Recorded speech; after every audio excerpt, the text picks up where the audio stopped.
তদন্তকারীরা জানিয়েছেন যে বিমানের টেল সেকশন থেকে উদ্ধার হওয়া জিনিসগুলি আমদাবাদে সংরক্ষণ করা হয়েছে, সেগুলি খতিয়ে দেখা হচ্ছে। গত ১২ জুন আমদাবাদ থেকে টেক অফ করার পরপরই ভেঙে পড়েছিল এয়ার ইন্ডিয়ার AI-171 উড়ানটি। সেই বিমান দুর্ঘটনার তদন্তে এবার উঠে এলো একাধিক চাঞ্চল্যকর তথ্য। বোয়িং ড্রিমলাইনের উড়োজাহাজের ধ্বংসাবশেষ পরীক্ষা করে একটি দল বিমানের লেজের অংশে সীমিত বৈদ্যুতিক আগুনের চিহ্ন পেয়েছে। বিমান দুর্ঘটনা এবং জ্বালানি বিস্ফোরণে লেজের কিছু অংশ তুলনামূলকভাবে সামান্য ক্ষতিগ্রস্ত হয়েছিল। কিছু বৈদ্যুতিক অংশে সীমিত আগুন লেগেছিল সেই অংশে।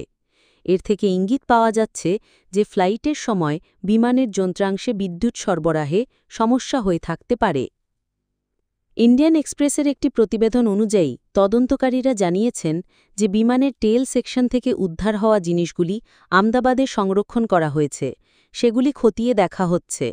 বিমানে বিদ্যুৎ ব্যবস্থায় কোনো প্রযুক্তিগত ত্রুটি ছিল কিনা তা খুঁজে বের করার চেষ্টা চলছে।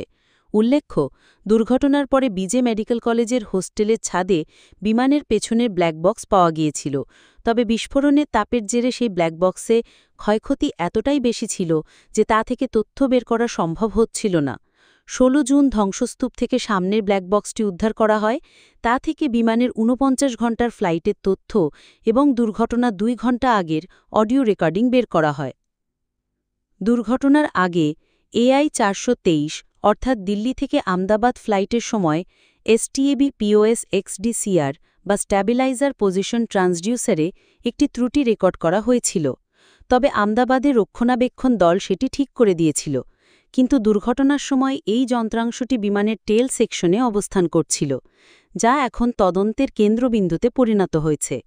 এদিকে বিমানের অক্সিলারি পাওয়ার ইউনিট ইঞ্জিন চালু করতে এবং ফ্লাইটের সময় ব্যাকআপ শক্তি সরবরাহ করতে ব্যবহৃত হয়।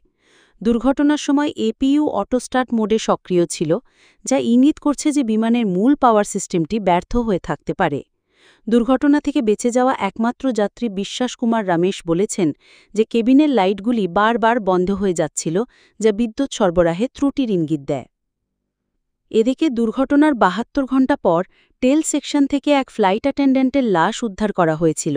তিনি আগুনে দগ্ধ হননি, তবে সংঘর্ষের প্রভাবে এবং সিট বেল্টে আটকা পড়ে মারা গিয়েছিলেন। তার শাড়ির অবশিষ্ট টুকরো থেকে তাকে শনাক্ত করা হয়। সময় অতিবাহিত হওয়ার কারণে এবং অগ্নিনির্বাপক রাসায়নিকের কারণে দেহটি পচে গিয়েছিল। এদিকে ব্ল্যাক বক্সের তথ্যে দেখা গেছে দুটি ইঞ্জিনই কয়েক সেকেন্ডের মধ্যে জ্বালানি সরবরাহ বন্ধ করে দিয়েছিল। এর আগে ২০১৩ সালে APU ব্যাটারির ত্রুটির কারণে ড্রিমলাইনার প্লেনগুলো সাময়িকভাবে গ্রাউন্ডেড করা হয়েছিল। FAA নতুন ডিজাইন অনুমোদন করার পরে তারা পুনরায় ফ্লাইটে ছিল। AI-171 একই বছর পরিষেবা প্রদান করতে শুরু করেছিল।